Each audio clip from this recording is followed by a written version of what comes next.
Genesis 16 from the New King James Version. Hagar and Ishmael.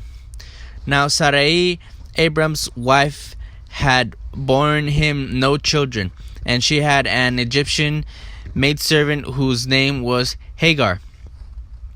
So Sarai said to Abram, "See now, the Lord has restrained me from bearing children. Please go in to my maid. Perhaps I shall obtain children by her."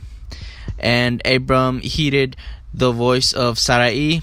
Then Sarai, Abram's wife, took Hagar, her maid, the Egyptian, and gave her to her husband Abram to be his wife. After Abram had dealt 10 years in the land of Canaan, so he went into Hagar, and she conceived. And when she saw that she had conceived, her mistress became despised in her eyes. Then Sarai said to Abram, "My wrong be upon you.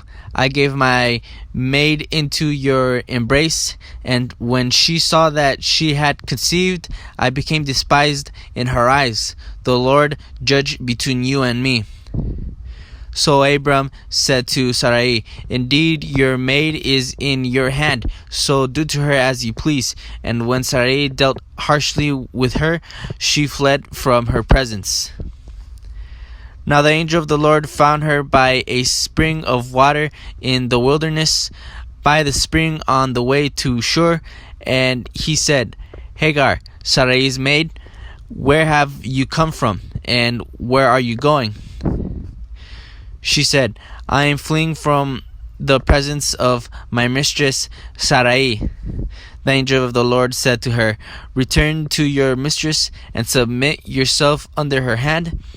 Then the angel of the Lord said to her, "I will multiply your descendants exceedingly, so that they shall not be counted for multitude."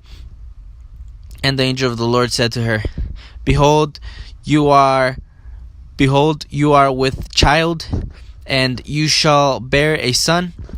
You shall call his name Ishmael, because the Lord has heard your affliction. He shall be a wild man.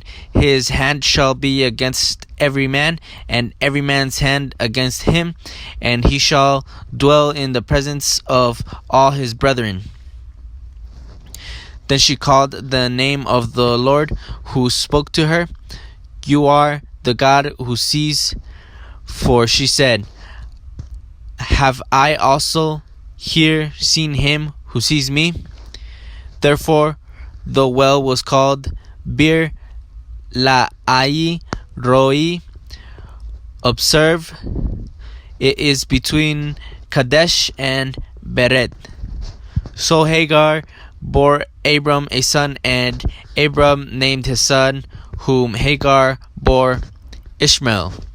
Abram was 86 years old when Hagar bore Ishmael to Abram.